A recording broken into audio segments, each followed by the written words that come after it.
Hey friends, welcome to Live at 5. I'm super pumped to be with you today. I'm actually recording this one from my studio because I'm at a meeting at the exact same time, but I want to keep going with Live at 5. And so as you're tuning in, make sure right now, as you're tuning in, whether you're on YouTube or Facebook, share this with a friend. Let's have a conversation. Live at 5, as always, is here to motivate you in the middle of the week, to challenge you to go deeper in your faith with Jesus, as well as to rise up questions in where you can examine your own life and to look at yourself as ways that you can improve in your walks with Christ. And so I'm super glad to be with you guys today as we continue our conversations about what we've been talking about through the Journey family of churches Sunday experiences. Now, as always, if you don't know or didn't watch Sunday church service, that's totally cool because we're going to cover it today a little bit. But before we do, I gave you a challenge last week. And if you watched last week, it was all about rest. The question I asked was,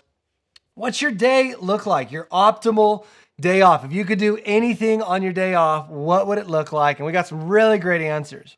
But what I was driving at last week's Live at 5 motivation was rest and a day off are kind of two different things. We went back to the study of the commandments, the 10 commandments, and we found that of the 10 commandments that God gave his people, which if we would just learn to live these 10 commandments today, life would be way better. I mean, could you imagine life without murder, without adultery, without coveting, without stealing, without thinking of ourselves as more higher than we ought to with idolatry? Could you imagine what it would be like if everybody took a day and made it holy? And that's the commandment that we talked about where God gave to his people about honoring or remembering the Sabbath. And he says these words, it's the only, we talked about this, the only of the 10 commandments that actually comes with a why. And that is because it is holy, because God himself created in 6 days and took the seventh day. So my challenge last week was to take one day, a 24-hour period from last week to today, and make that day a holy day, meaning you don't do what you do on every other day. You don't go at the pace in which you go. It's a day where you could pause. It's a day where you would allow yourself to hear from God. And I know that many of the comments said, oh, I'm in, I'm going to try it, I'm going to do it. So right now, if you did, comment, let me know. What did you do? What was your day? What day did you do? And how was your experience? Let me know. I want to see it right now in the comments. How was your experience for your day? And if you didn't do it, hey, there's no better day to start or no better time to start than now.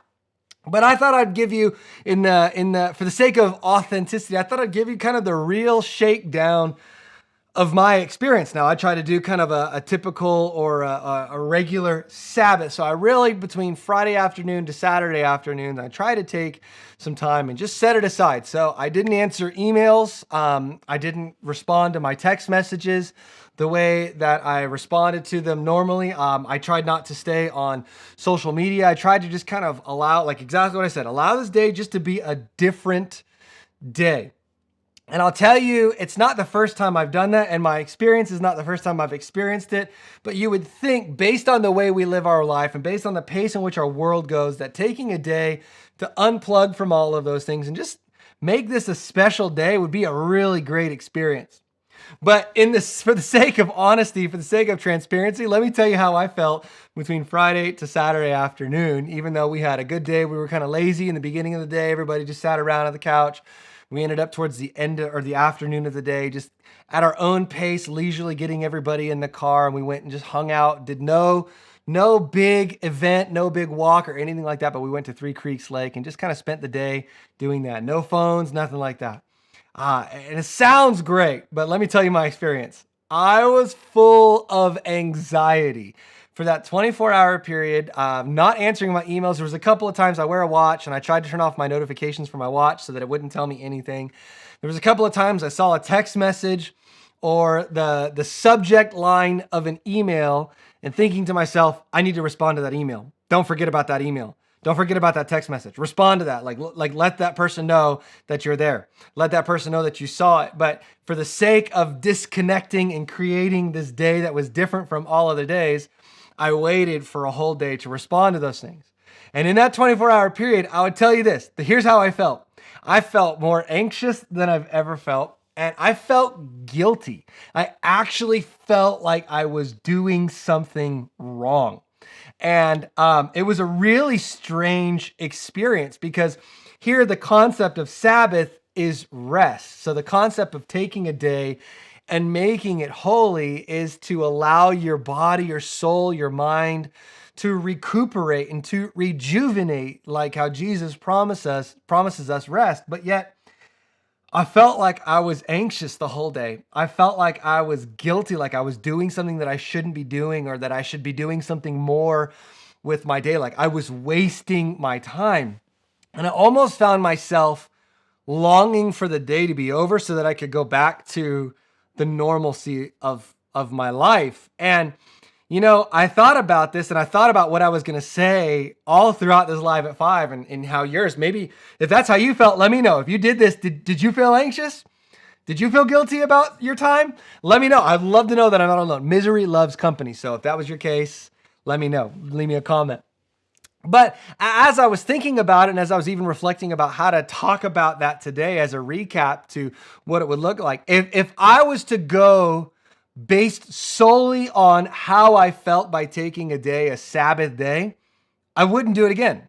I'll just be honest. If it was all about feelings, if it was all about how I felt on that day, I wouldn't want to do it again. And the reason why I wouldn't want to do it again is because of the anxiety, of the guilt that I felt. But now that I've had a few days to examine and to really think about my thoughts and my feelings, I realized that even though I may not want to experience those thoughts or those feelings again, I need to do it again and again and again. And the reason is that I talk so much about FOMO, fear of missing out. It's an actual condition about people having FOMO in life, about missing out on social media posts, on what everybody else is doing, that they stay so connected with it. I talk about that so much, and I didn't even realize that I have FOMO. Like I am so anxious when I wasn't connected that I don't want to do it anymore. And that's where I began to realize this is why we need Sabbath. This is why we need a rest. This is why we need a day where we unplug and don't do anything the way that we normally do things for the other 6 days, the pace, the communication, whatever it might be, because I was so impacted by that negatively that makes me realize this is what my body, my soul, my mind needs even more. And it kind of made me think about leading into this weekend's message with Keith Talked. If you were joining with us on in Journey, our family of churches, in Genesis chapter 38, Keith talked about this story. And it's a wild story. I'm not going to go through the whole message. It's a story about a lady named Tamar and her father-in-law, Judah. And really through an unfortunate series of events, Tamar finds herself widowed twice by Judah's sons, and Judah thinks Tamar is cursed and gives her a promise to marry his third son, but really never lives up on that. In this really strange kind of messy story, Tamar ends up having a really inappropriate, I don't know if it's the term, inappropriate relationship with Judah, in the sense that Judah thinks she's a prostitute. They get it on, whatever. And Tamar's pregnant. And the story reveals all of this Tamar's pregnancy, that really what it was is that Tamar's right as a woman, Tamar's value in that season was carrying on the name or of childbirth, of mothering. And that was the cultural the worth in that moment. And Tamar had been robbed of that. And even so, by not having that third child be her husband, as was promised or custom of that day. And even though the situation in which she ended up having children was a really strange, a really weird situation, in the sense that, Judah wanted to have her burned alive because of her infidelity, but actually found out that it was him that was the wrong because she was pregnant by him. You can go back and read it if you'd like. I'll let you do that. All that to say, what Keith's message was about is how in weird times, in uncertain times, in times where it feels like what is happening right now, that God is actually at work doing something. And I just thought that was so great. Even as I think about my rest last week and thinking about not wanting to do it again, but not doing it based on how I feel, because if I live my life based on how I feel, I'll almost never do anything that God wants me to do. And so I want to tie all this together by the story of Tamar's sons, Zerah and Perez. And so Tamar is pregnant with these twins, and she gives birth. And as she gives birth, her firstborn son, or at least what it seems to be the firstborn son, his name is Zerah. His hand comes out, and as his hand comes out, the midwives that are there, they tie a scarlet thread around his wrist to make it a note that this is the firstborn child. But he withdraws his hand. Zerah withdraws his hand, and the second son, Perez, is born ahead of Zerah. And so Perez takes this first birthright in the sense of he was born first. And it's a really fascinating story. And they actually named Perez because of this. His name Perez means breakthrough or breakout, the one who breaks out. And Perez is carried into the lineage of Jesus Christ, this young baby who just broke his way through the birth canal, surpassing his twin brother who was already ahead of him, comes along, and now he is credited, or he is brought into the lineage of the heritage of Jesus in the future. And, the story goes to teach us that oftentimes with Zerah's hand coming out and tying the scarlet thread around his hand, that things are not always as they seem. Have you ever felt that before, where you look at like life around you and you kind of recognize like it just is as it is. It is what it is. It looks like it's not going to work or it's not going to pan out. But then something totally different happens. I mean, I look at my own life. I was talking with some friends on Monday about this, and like the way we thought planting a church in 2020 would look like versus the reality of the whole year of 2020. I mean, planting a church, coronavirus, having a baby, all of these different things that my family's gone through this year. This year has looked nothing like we anticipated or expected it to look. And that just goes to show you that we cannot live our lives based on the way things look or based on the way we feel. Because I love the story of Perez, because Perez teaches us that God is a God of breakthrough. Keith's words were this: our God is in the business of breakthrough. And right now in your life, and I just want to speak encouragement to you today. Oftentimes I challenge you with something or a question, but today I just hope this is an encouragement. Right now, I believe that there is something in your life, a hand with a scarlet thread wrapped around it that says this is the way it's going to be. That you are looking at the situation saying, God, I need a breakthrough. God, I need it to change. God, I need this situation to look. Maybe it's your marriage. Maybe it's your finances. Maybe it's your job. Maybe it's the health of a loved one. Maybe it's your emotional status in this time. I mean, it seems like hopelessness and fear is just on a skyrocket incline nationally and globally with everything that's happening. And I just want to encourage you, as I even encourage myself, that oftentimes it does not look like it's going to go anywhere. Oftentimes, even in the story of Tamar, having to wait for Shelah, Judah's third son, to marry so she could continue on with what was her right at her life, but being rejected of that, taking matters into her own hands, and this crazy, far-fetched, like X-rated story, yet God works a miracle out of that story.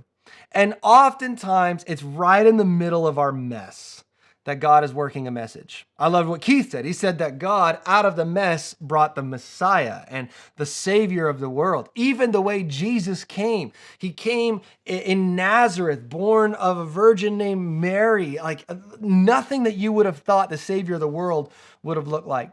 And that just to go on to say this, that right now it may look like it's hopeless. Right now it may look like there's nothing going on. Right now it may seem like it's all quiet on the Western Front. But remember this, your God is a God of breakthrough.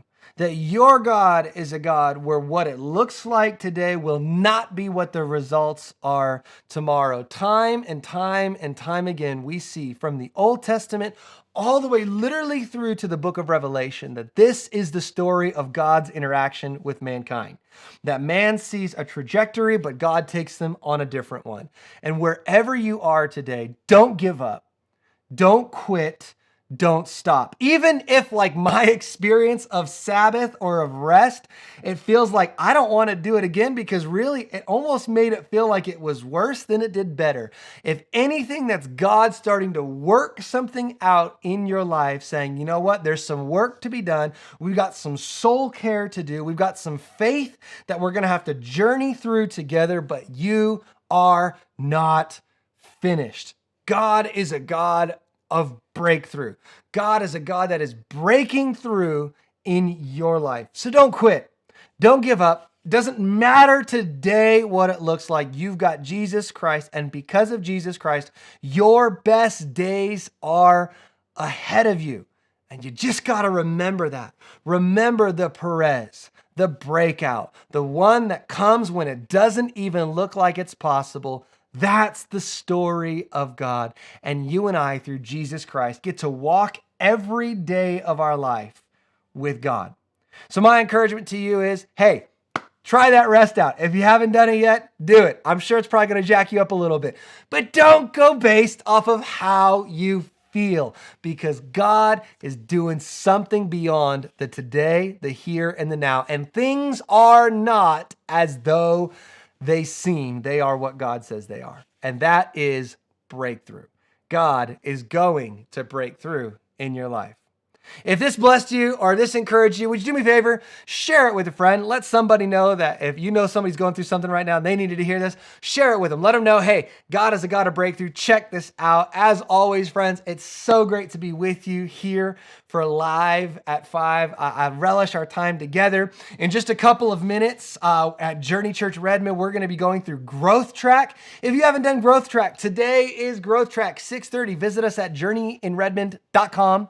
Click on the Growth Track button on the home page, and you can sign up for the Zoom link. It's a free, totally free. Today, we're going to be diving into how God has uniquely created you. You don't want to miss it. I'm telling you, it's probably one of my favorite things to do, is to walk people on the journey of discovery of how God is created. Your design reveals your destiny. So let's find out what that design is all about. So you can join me tonight at 6:30 on Zoom, and you can find that Zoom link in the registration for Growth Track, and it'll be great. I believe that you will be greatly benefited by going through that. So I hope to see you tonight on Growth Track. If not, I'll see you this weekend. I'm preaching, and I'll tell you what, I'm going to stand on a soapbox this weekend, maybe step on some of our toes, my own included, about what it means to be a follower of Jesus. And I'm really looking forward to this weekend's message for Church Online.